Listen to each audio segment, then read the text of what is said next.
You're tuning into Black and White Sports on YouTube. The no-holds-barred truth on sports. The main event starts now. All right, Black and White Sports supporters, let's talk about the WNBA and more specifically the pettiness, the jealousness of these WNBA players. And my God, we could go through a list of things, right? Brittany Griner warning Caitlin about the play in the league. And then, of course, Diana Taurasi being, oh, my God, it's going to be a reality check. Yeah, it was for y'all. Sure was. By the way, I don't know. I haven't seen the playoff brackets. I don't know if they could end up playing in the playoffs. The Mercury made it. Asia Wilson with its a black and white thing, or Dejanay Carrington and all her antics around Caitlin Clark. Never mind what many to be consider assault on Caitlin Clark. Kennedy Carter, Diamond DeShields, Chicago Sky. You got retired players that have an issue with Caitlin Clark. Cheryl Swoops refuses to give Caitlin Clark any credit. Doesn't even want to talk about her, to the point that she's putting her broadcasting career in jeopardy at this point. Nancy Lieberman having to fill in for Cheryl Swoops, who's acting like she's a pissed off 8-year-old.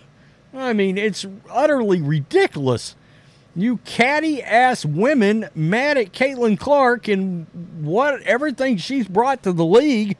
She's brought people like me into a league that I couldn't have cared less about this time last year. And I know that's exactly what pisses these players off. Too bad. Too bad you brought in the everyday sports fan that your league has supposedly wanted. We've heard them run their mouths for how long about how badly they wanted the casual sports fan to watch this league, and they beg people for it, and when they get it, no, they don't like it. Why? Because Caitlin Clark is blowing the league up in a way that they thought they were going to, all right? And it didn't happen. For whatever reason, sorry, you didn't move the needle. There wasn't enough interest. And Caitlin was a generational player in college, and she has now walked into the WNBA and slapped all these players right in the face. Not only with Jordan-style branding, but with the ability to really play and out-hoop a lot of these jealous women. And before it's all said and done, there's no telling what her career statistics are going to end up looking like. I think a lot of us believes she's going to end up being the GOAT by the time it's said and done.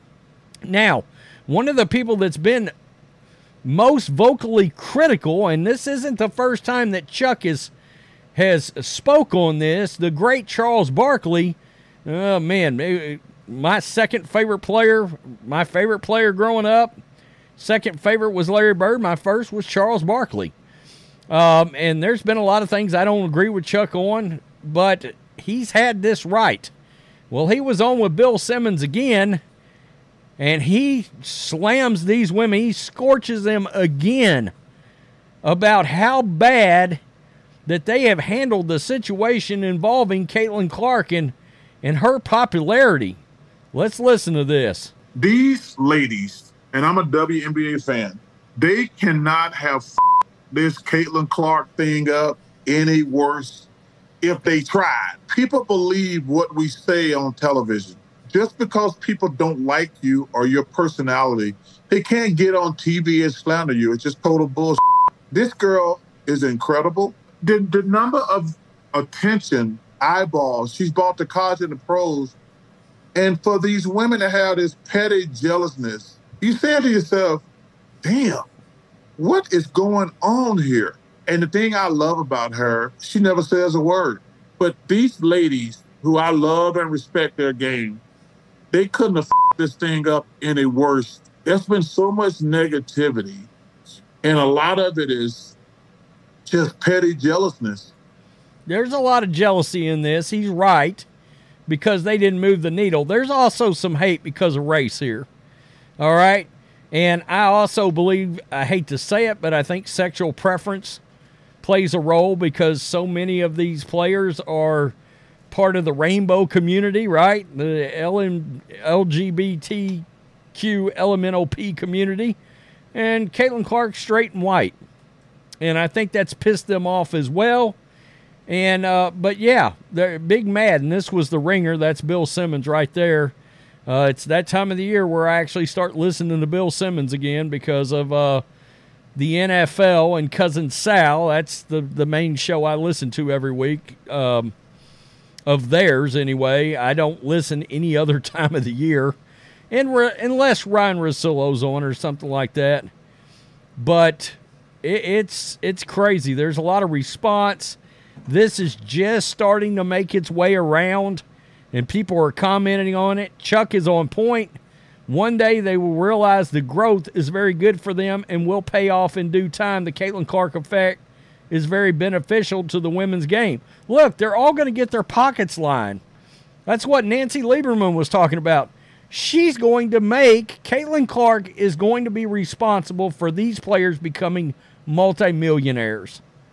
They just got a $2.2 billion new TV rights media deal. And by the time you factor in the side media deal that they'll end up having over one of their smaller, they're going to get $260 million a year. They're going to go from $60 million to $260 million. All right? Now, I don't know that these players outside of endorsements are going to be making $1 million a year right off the bat, but it won't be crazy for their salaries to go from $75,000 to, say, $250,000 to $350,000 a year.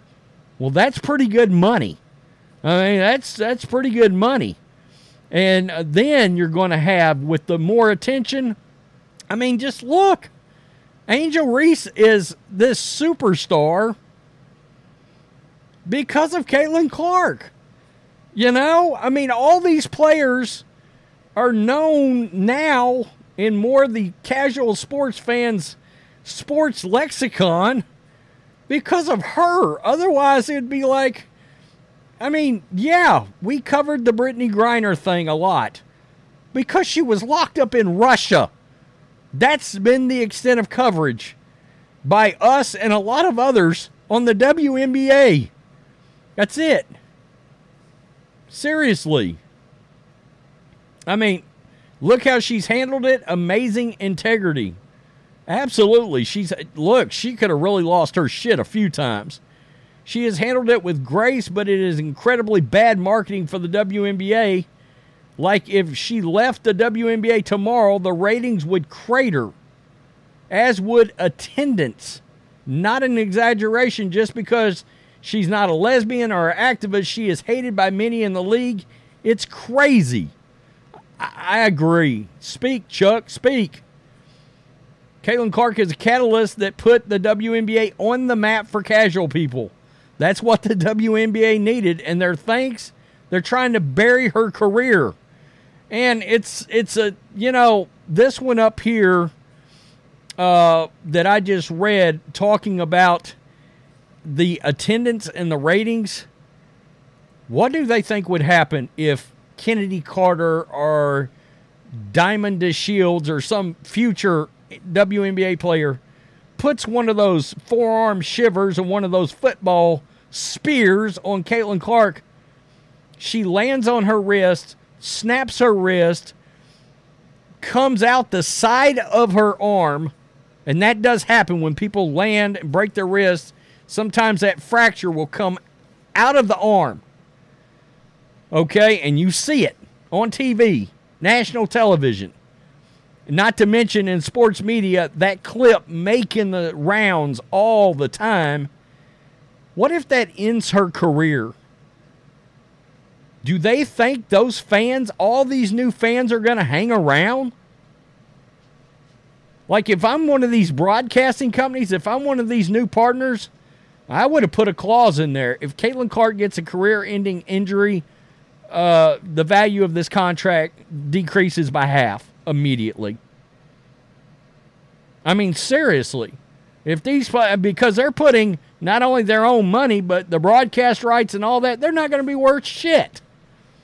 And the Indiana Fever, look, I enjoy watching the team and everything, but let's be honest.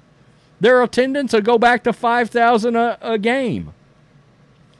And if she was to get a career-ending injury because of one of these women, people are specifically not going to watch. There's been talk, and there's still talk right now. I saw it the other day, 2 days ago, in fact. People are still considering boycotting the league until Kathy Engelbert cleans some of the non-basketball crap around Caitlin Clark up. They want to lose money. That's a great way of doing it. Keep allowing her to get physically nailed. That's the thing. That Diamond DeShields Kennedy Carter thing, that wasn't even close to being a real basketball play or a hard foul. No, come on. There's personal vindictiveness around that. And anybody with half a brain knows it. I don't know. Chuck's right. Tell me what you think. Peace. I'm out. Till next time. Thanks for watching the show. Be sure to like, comment, and subscribe. Be sure to tune in next time on Black and White Sports.